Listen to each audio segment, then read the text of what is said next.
In the Forbidden City, all females were meticulously secluded within the imperial quarters deep within the palace. They were confined to the inner court, with strict prohibitions against venturing into the northern section. While the majority of women within the Forbidden City served as maids and attendants, a select few were designated as concubines, tasked with the duty of bearing as many children as the emperor desired. The enigmatic realm of ancient China has long captivated the curiosity of historians and adventurers alike. Welcome to our channel. Today, we venture through the chilling history of Chinese concubinage, revealing the shocking norms of the past. If you are ready to uncover the eerie secrets of history, hit that subscribe button and let's get started. While harem culture existed in various parts of the East and beyond, Chinese harem were notable for their unique customs and practices. Although some of these traditions and ways of life may appear peculiar and even disturbing, they were considered commonplace by the Chinese concubines of that era. Today, on flip side of history, we delve into the world of untamed Chinese concubines and the norms that prevailed during the time. First and foremost, within the harem, a striking characteristic was the unwavering adherence to the laws and hierarchical traditions. Transgressions were met with severe consequences, including the possibility of death. Each concubine in the Chinese harem had a clear understanding of her designated place in the hierarchy. While an emperor could have up to 4 official wives, the highest position was held by the Empress, who possessed the most formidable influence. However, the number of concubines could reach a staggering figure: hundreds, possibly even thousands. Following the Empress in the hierarchy were the supplementary wives, restricted to a maximum of 4, each bearing her own title: Guifei, meaning precious; Shuifei, meaning virtuous; Difei, meaning moral; and Shanfei, meaning talented. Subsequent to these primary female favorites were the 9 senior concubines, trailed by 27 junior concubines known as Shifu. The junior concubines were further categorized, each corresponding to a distinct rank on the hierarchy chart. At the pinnacle were the 9 maidens, followed by the 9 beauties and the 9 talents. Below them in the concubine hierarchy were the 81, and a single one more, categorized into 3 grades: precious timbers, imperial women, and female collectors. While some emperors may have made slight modifications to this arrangement, the fundamental structure remained largely intact. In Chinese culture, there exists a saying, "daughter of the 15th concubine," which suggests a distant hypothetical relationship. This saying originates from the traditions of the Chinese harem, where a concubine's serial number or rank determined her status, with higher numbers indicating lower status. It is worth noting that, based on their status, each concubine was entitled to an entourage of servants ranging from 1 to 12, as well as a eunuch. Consequently, the emperor's harem community could comprise as many as 40,000 individuals. Access to the emperor's presence and the privilege of spending the night with the revered ruler necessitated a meticulous ritual. Interestingly, the first wife and those ranked just below her were permitted to share the emperor's bed only once a month. It was believed that women possessing the most potent yin energy should not disturb the emperor more frequently, as doing so could adversely affect not only the emperor's health but also the entire kingdom. As a result, on other nights, the emperor had the liberty to choose from among his concubines, leading to a complex and ever-changing dynamic within the harem. The process of selecting a concubine was, to say the least, rather intriguing. Firstly, the emperor maintained an album containing portraits of all potential concubines, which he would periodically browse.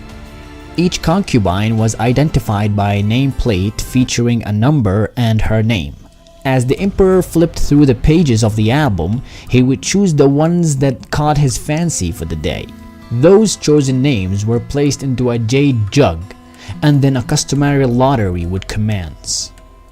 When fortune smiles upon a woman selected by a random chance, the emperor would then strike a gong, summoning the eunuchs. The eunuchs were then responsible for overseeing the subsequent preparations. They would attend to the woman, arranging her hair and conducting any necessary procedures. Prior to entering the chamber, they would disrobe her entirely to ensure she carried no weapons that could pose any threat to the emperor. It is also worth noting that the method of selecting concubines could vary. Emperor Wujin, for instance, renowned for his distinctive approach of selecting a concubine, prohibited any marriage in his realm until he had chosen one. He devised an unconventional method for determining his nocturnal companion. All eligible women would line up along the palace walls as he leisurely traversed the road in a cart drawn by goats. The goats roamed freely without any direction. When one of the animals halted, the woman who had caused the cart to stop became the emperor's chosen companion for the night. It's important to emphasize that remaining a virgin was considered a grave transgression in this context, so it's unsurprising that every woman sought to enter the imperial chambers at least once. Consequently, the stakes for gaining entry were exceedingly high, to the point where concubines would go great lengths to portray their rivals as undesirable to the emperor, preventing their names from entering the selection bowl. Intimacy with the emperor, a situation that now elicits sympathy for both the emperor and the concubine, did not occur in complete privacy. Firstly, either the mother, senior figures, or trusted maids, and sometimes even senior wives, had to be present during the process. Their presence was primarily to offer guidance should it be needed. Additionally, a eunuch carefully documented all proceedings on papyrus using red ink, which later contributed to the association of the color red with intimacy. However, that's not the entirety of the story. There were eunuchs stationed outside the door who tracked the duration of the emperor's time spent in bed. When the allotted time was up, they would inform the emperor that it was time to conclude the encounter, occasionally signaling with a gong. In essence, if the emperor ran out of time, there was no leniency. Tradition had to be held. Finally, after the intimate encounter, the emperor was obligated to inform the eunuch whether the intimacy had occurred or not, and this information was duly recorded in a special logbook. Moreover, the emperor had to specify whether a seat was to be reserved for the concubine during future encounters. In cases where the emperor's response was negative, the concubine was subjected to a procedure in which pressure was applied to her abdomen to facilitate the expulsion of semen, and this event was duly recorded. Consequently, if a woman unexpectedly became pregnant, she faced the grim accusation of treason, resulting in severe punishments even though her role was often negligible. Remarkably, even the principal wife of the emperor was not exempt from this documentation procedure. This practice was implemented to eliminate any potential for treason, which was not uncommon, and also to ensure that the emperor did not unwittingly father a child who was not his own. With fierce competition among concubines, it's important to note that many remained unfulfilled. To cope with this, Chinese harems relied on various toys and inventions for self-satisfaction. The bonds of affection between women within the harem were also acknowledged and even encouraged by the Chinese society. However, there were other traditions that could elicit genuine sorrow and disgust. Frequently, after the emperor's passing, all concubines were interred alive with him to ensure that he would not be lonely even in the afterlife. Concubines could be subjected to extremely violent punishments, including the death penalty, for the slightest transgression. Concubines themselves, entangled in palace intrigues, were not averse to acts of murder and poisoning against their rivals, sometimes resorting to concoctions designed to induce miscarriages in pregnant competitors. Furthermore, many women worn down by prolonged abstinence sought fulfillment elsewhere, leading to a common practice of abortions within Chinese harems. It's noteworthy that despite the privileges and favoritism afforded to concubines, some parents intentionally handicapped their daughters to dissuade the emperor's interest and thus prevent their daughters from entering the harem.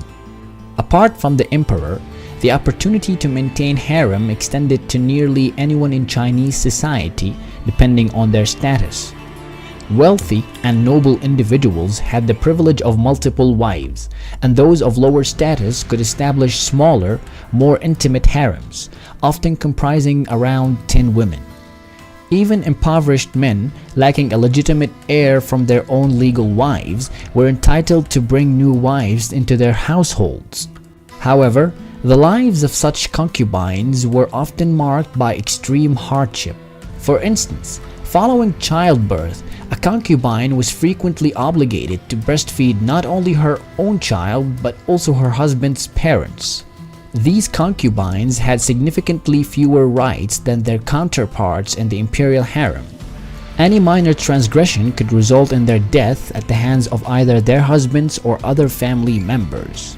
While the law ostensibly prohibited such practices, the penalties were typically symbolic, consisting of a modest fine or a few lashes with sticks on the heels. Nevertheless, it was the impoverished young women who endured the harshest circumstances. The birth of a daughter in ancient China posed a significant challenge. Unable to sustain themselves, impoverished families often entrusted their daughters to other families' harems as early as 8 years old. These young girls were compelled to obey the commands of their new husbands and masters.